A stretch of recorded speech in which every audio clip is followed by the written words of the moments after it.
نحمده ونصلي على رسوله الكريم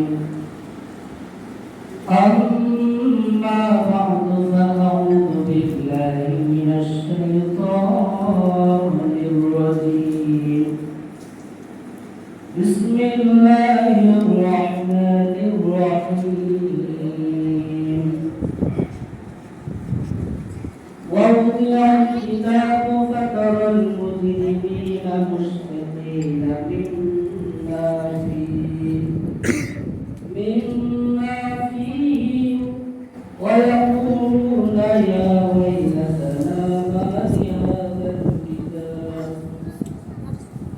لهذا الكتاب لا يغادر صغيرة ولا كبيرة إلا أحصاها ووجدوا ما عملوا حاضرا أو كما قال عليه الصلاة والسلام صدق الله مولانا العظيم وصدق رسوله النبي الكريم ونحن على ذلك من الشاهدين والشاكرين والحمد لله رب العالمين আমরা সকলেই দরুদ ইব্রাহিম পাঠ করি اللهم صل على محمد وعلى آل محمد كما صليت على إبراهيم وعلى آل إبراهيم إنك حميد مجيد اللهم بارك على محمد وعلى آل محمد كما باركت على إبراهيم وعلى آل إبراهيم إنك حميد مجيد الحمد لله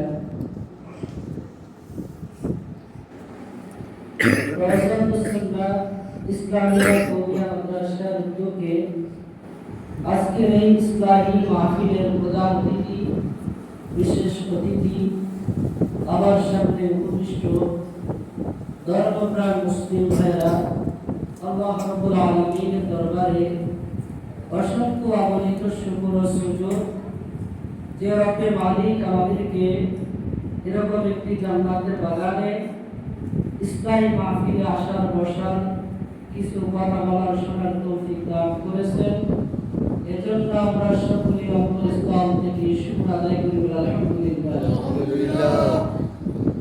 ইসলামী মাহফিল ইসলামী মজলিসের উদ্দেশ্য হলো আমরা কিভাবে গুনাহমুক্ত জীবন গঠন করতে পারি আজকের মাহফিলের উদ্দেশ্য হলো আমরা কিভাবে আমাদের গুনাহমুক্ত জীবন গঠন করে জান্নাতে যেতে পারি এই উদ্দেশ্যে আজকের এই মাহফিল সম্মানিত উপস্থিতি গুনাহ চাইতে সওয়াবের কাজ অনেক সহজ গুনাহ চাইতে সওয়াবের কাজ অনেক সহজ কিন্তু এরপরও মানুষ সওয়াবের কাজ না করে গুনাহের কাজ করে তো বলেছিলাম গুনাহ চাইতে সওয়াবের কাজ সহজ কিভাবে একটা উদাহরণ দিয়ে বুঝে আসবে যেমন জিকির করা কঠিন না সহজ বলেন তো সবাই সহজ জিকির করা একেবারে সহজ জিকির করতে কোনো পরিশ্রমের প্রয়োজন পড়ে না কিন্তু চুরি করা সহজ না কঠিন বলেন তো চুরি করা সহজ না কঠিন এরপর মানুষ জিকির না করে চুরি করে ঠিক না ঠিক তো বোঝা গেল সওয়াবের কাজের চাইতে গুনার কাজ কঠিন হওয়া সত্ত্বেও মানুষ সেই গুনার কাজ বেশি করে সওয়াবের কাজ করে যারা আজকের এই ইসলামী মজলিসে কাজে কোনো পরিশ্রম হবে না কোনো কথা বলা হবে না এখানে শুধু কথা শুনবেন কি শুনবেন কথা শুনবেন এখানে সওয়াব আর সওয়াব কিন্তু এরপর মানুষ এই জায়গায় না থেকে দেখবেন যেখানে পরিশ্রম বেশি দোকানে পাড়ে জায়গায় বসে বসে অনেক মেহনতি ভাবে কথা বলতেছে সেটা তাদের কাছে সহজ, কিন্তু এখানে এই কাজটা তাদের জন্য কি হয়ে গেছে, কঠিন। ইব্রাহিম ইবনে আদহাম রাহমাতুল্লাহ আলাইহির কাছে একজন যুবক আসে। কি আছে? একজন যুবক আসে। এসে ইব্রাহিম ইবনে আদহামকে বলতেছে, হযরত আমাকে এমন কিছু উপায় বলেন যে উপায়ের কারণে আমি আমার গুনাহ করতে মনে চাই, আবার আল্লাহ তাআলার আযাবেরও ভয় লাগে। কি বলতেছে? যে হযরত আমার গুনাহ করতে মনে চাই, আবার আল্লাহর আযাবেরও কি লাগে, ভয় লাগে। এমন কিছু উপায় আমাকে বলে দেন যেই উপায় আমি গুনাহ করার পরও আমি যেন জান্নাতে যেতে পারি, এমন আমল আমাকে বলে দেন। চিন্তা করছেন? এমন কিছু আমল বলেন, উপায় বলেন, গুনাহ করার পরও যেন আল্লাহ মাফ করে। ইব্রাহিম ইবনে আদহাম রাহমাতুল্লাহ আলাইহি কয়েকটা উপায় বলছেন। কয়েকটা কি বলছেন? উপায়। তার মধ্যে এক নাম্বার উপায় বলছে, হে যুবক, যখন তুমি গুনাহ করতে মনে যাবে তখন তুমি আল্লাহ তাআলার রুজি খাবে না, রিজিক খাবে। কি বলছে? যখন তোমার গুনাহ করার ইচ্ছা থাকবে তখন তুমি আল্লাহ রাব্বুল আলামিনের রিজিক খাবে না। কার রিজিক? আল্লাহর রিজিক তুমি খাবে না, তাহলে আল্লাহ তোমাকে মাফ করবে। বেচারা খুশি হয়ে বাড়িতে গেছে। বাড়িতে যাওয়ার পরে ঠান্ডা মাথায় চিন্তা করতেছে, আল্লাহর রিজিক বাদ দেব। কার রিজিক? আল্লাহর রিজিক বাদ দিয়ে গুনাহ করব, তাহলে আল্লাহ মাফ করবে। বাড়িতে যেয়ে চিন্তা করলো, প্রথমে খাবার নিয়ে খাবারটার সাথে নিয়ে যুবক চিন্তা করতেছে, আমি তো গুনাহ করব, কিন্তু শর্ত হলো আল্লাহর রিজিক খাবো না। খাবারটা সামনে নিয়ে চিন্তা করে গেলেন, এই খাবারটা কি আমার কাছে আল্লাহ? চিন্তা করতেছে, খাবারটা তো ভাত থেকে তৈরি, ভাতটা তো চাউল থেকে তৈরি, চাউলটা তো ধান থেকে তৈরি, ধান তো কাঠ থেকে তৈরি, মাটি থেকে তৈরি, আর মাটি থেকে কে দিয়েছে? আল্লাহ। ওই যুবক মনে মনে ভাবলো, এরপরে দেখি রুটি খাবো।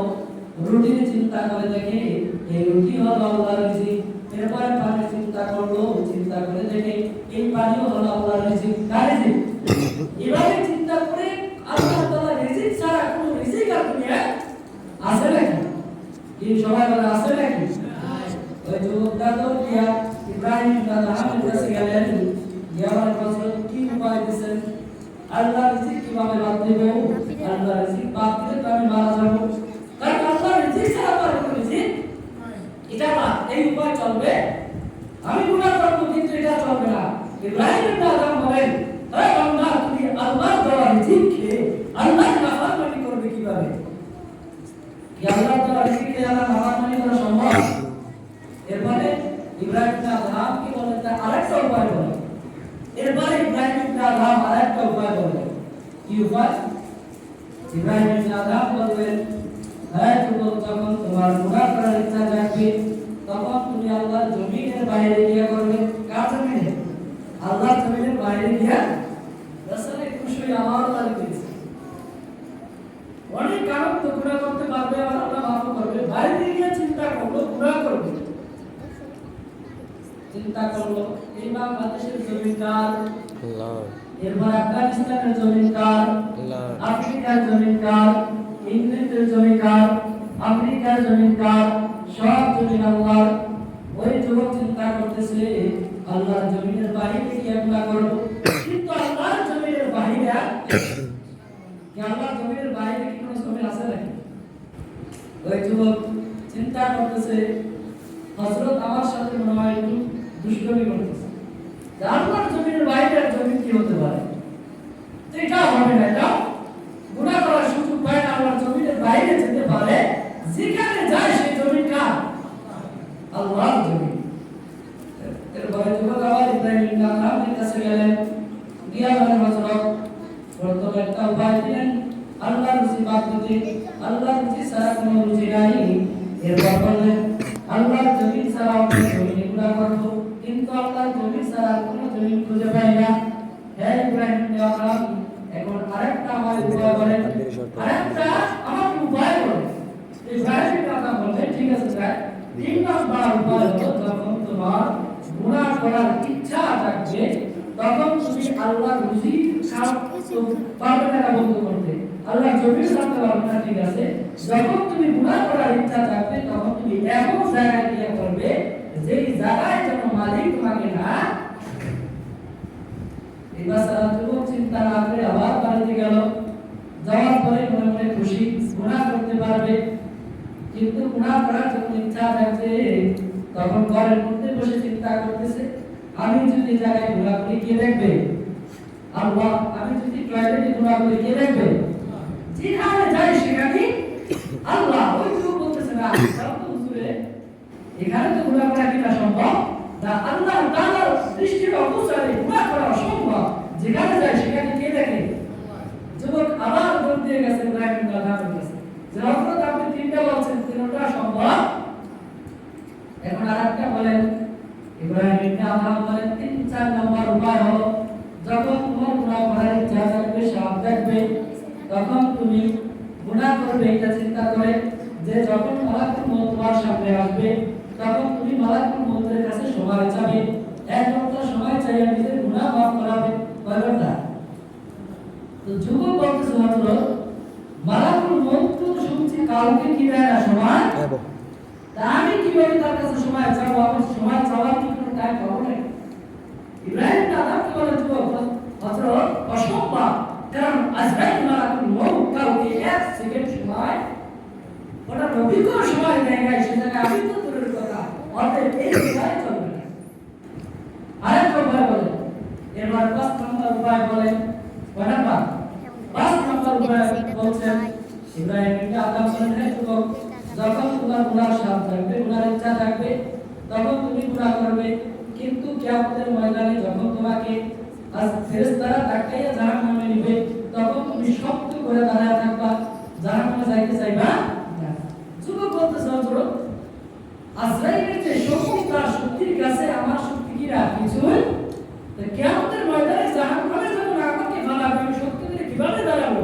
আজরাইল তো একটা প্রকাশই, আমি জাহান্নামে চলে যাবো, হযরত এই উপায় চলবে। এবার যুবক চিন্তা করলো, আসলে গুনাহ করা কি না এখন সম্ভব?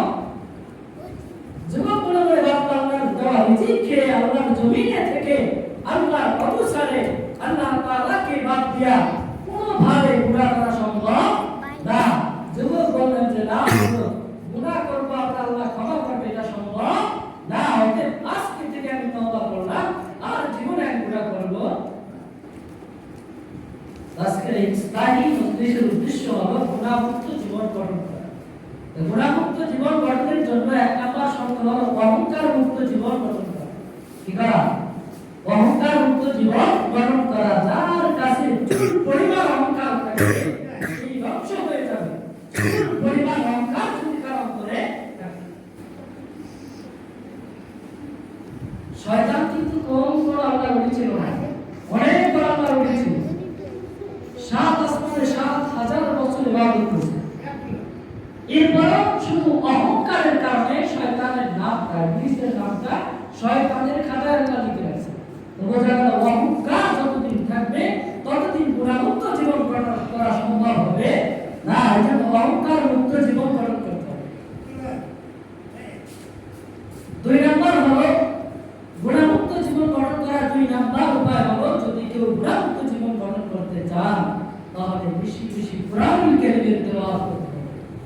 এই মাদ্রাসাগুলো দেওয়ার উদ্দেশ্য হলো এখানে বসে কোরআনুল কারীমের তেলাওয়াত হবে, এই জায়গায় আমাদের ছেলেমেয়েরা, সন্তানেরা কোরআনুল কারীম পড়বে, তারা আপনি বলে আমাদের জন্য দোয়া করবে, আমাদের দুনিয়াতে বিদায় নিয়েছে তাদের জন্য দোয়া করবে। কিন্তু আজকে দুঃখের সাথে আফসোসের সাথে বলতে হয়, এমন একটা সময় এবং পৃথিবীর মধ্যে ছিল যে সময় আমাদের মা বোনেরা সকালবেলা কোরআনের তেলাওয়াত করে ঘুম থেকে উঠতো। এমন একটা সময় ছিল, কোনো ব্যক্তি মারা গেলে সেখানে বসে বসে কোরআনুল কারীমের আওয়াজ আসতো। আজকের দুঃখের সাথে বলতে হয়, আজকের আমাদের মা বোনেরা যখন ঘুম থেকে ওঠে তখন কোরআন নিয়ে নয়, বরং মোবাইল থেকে ঘুম থেকে উঠে। আর ছেলে মেয়েদেরকে খাবার খাওয়ানোর সময় মোবাইল থেকে খারাপ গান দেখা দিয়ে বারবার খাবার খাওয়ায়।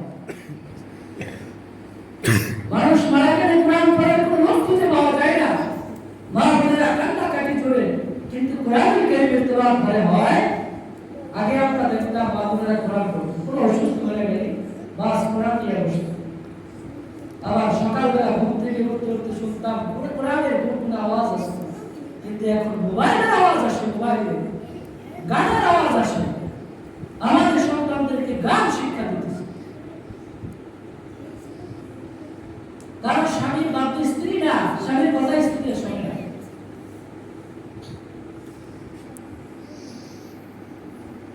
বাপরা অনেক সময় অনেক আমলের কথা বলে, যে বলে লাইলাতুল বরাতে কি কি আমল করবে, এরকম কথা অনেকে বলে, কেউ বলে না। আসলে বাপদের সবচেয়ে বড় একটা আমল, ফরজ নামাজের পরে সবচেয়ে বড় আমল হলো স্বামীর খেদমত করা, স্বামীর কথা শোনা। যেই মহিলা তার স্বামীর কথা শুনবে, যদি বলে স্বামী এক গ্লাস পানি নিয়ে আসো, এটুকু পালন করলে আপনি লাইলাতুল বরাতে যে আমল করবেন এর থেকে বেশি সওয়াব আল্লাহ তাআলা আপনাকে দান করবেন। কিন্তু আপনি স্বামীর কথা শুনেন না, আপনি আপনার স্বামীকে এক গ্লাস পানি খাওয়াতে চান না, আপনার স্বামীর মুখের উপর কথা বলে আমার লাইলাতুল বরাত আসতে নফল নামাজ সারা রাত পড়ে কোনো কাজে আসবে না, কোনো কাজে বলতেছিলাম কোরআনুল কারীমের তেলাওয়াত যত হবে ততই গুনাহমুক্ত জীবন গঠন হবে। কোরআনুল কারীমের তেলাওয়াত যতই হবে ততই মানুষ অহংকার মুক্ত হবে। কোরআনের তেলাওয়াত যতই বেশি হবে ততই আপনি আমি পরিশুদ্ধ হয়ে যাব, আমাদের আত্মা পরিশুদ্ধ হয়ে যাবে।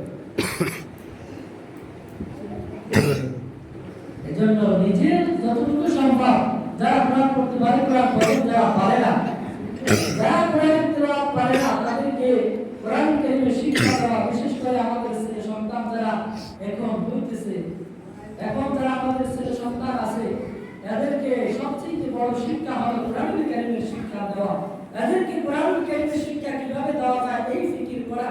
কিন্তু আমাদের দেশে গার্জিয়ান যারা আছে তারা ছেলে মেয়েদেরকে কোরআনের শিক্ষার কোনো পরিকল্পনা নাই। তারা কিভাবে স্কুলে গিয়ে তারপরে প্রাইভেট কিভাবে ইংরেজি শিক্ষা দেওয়া যায়, কিভাবে বাংলা শিক্ষা দেওয়া যায়, এইটা নিয়ে মারাত্মক ধরনের ফিকির করে। শুধু তাই না, যারা ইংরেজি বাংলা পড়ায় এদেরকে বেশি টাকা বেতন দিয়া, এরপরে তাদেরকে প্রাইভেটে বেশি টাকা দিয়া এদেরকে রাখা হয় শিক্ষার জন্য। কিন্তু দুঃখের সাথে বলতে হয় কোরআনুল কারীম শিক্ষার জন্য 100 টাকাও সে বরাদ্দ রাখতে পারে না, 500 টাকা তো দূরের কথা। আপনার সন্তান কোরআন পড়তেছে, এটা আখিরাতে আপনার কাজে লাগবে। কোথায় কাজে লাগবে?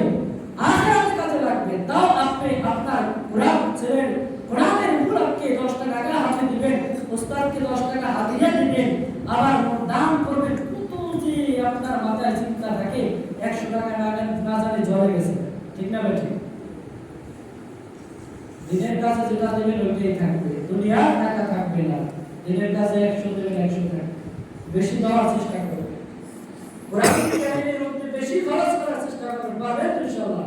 কিন্তু কথা আপনাদের শুধু মাদ্রাসা মসজিদের দাম বললে চিরা টাকা অভাব পড়ে না, আর মাত্র গান বাজনা কাম করলে নতুন টাকা গুলো দেয়, গান বাজনা নতুন টাকা দেয়, নতুন ব্যাংকে থেকে এনে।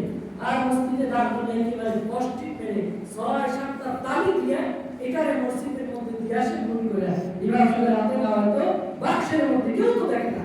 আর আপনার টাকাটা কি দেখতেছে? আপনি মাদ্রাসায় পুরো টাকা কি দেখতেছে? ওলামা ইকরাম দুর্বার মানুষ সুযোগ টাকা থেকে কিছু করে না, যা তার পকেটে দিয়েছে, দেওয়ার পর থেকে টাকাটা 6টা তারিখ, কয়টা তারিখ, এরকম অনেক টাকা পাওয়া গেছে। এজন্য দিনের কাছে এরকম কৃপণতা করবেন না, আল্লাহ হিদায়াত আপনাদেরকে দিবে না এই কৃপণতা যারা করে। যাই যতটুকু আলোচনা করছি আল্লাহ রাব্বুল আলামিন আমাদেরকে এর পর আমল করার তৌফিক দান করুন। ওয়া আখিরু দাওয়ানা আলহামদুলিল্লাহি রাব্বিল আলামিন।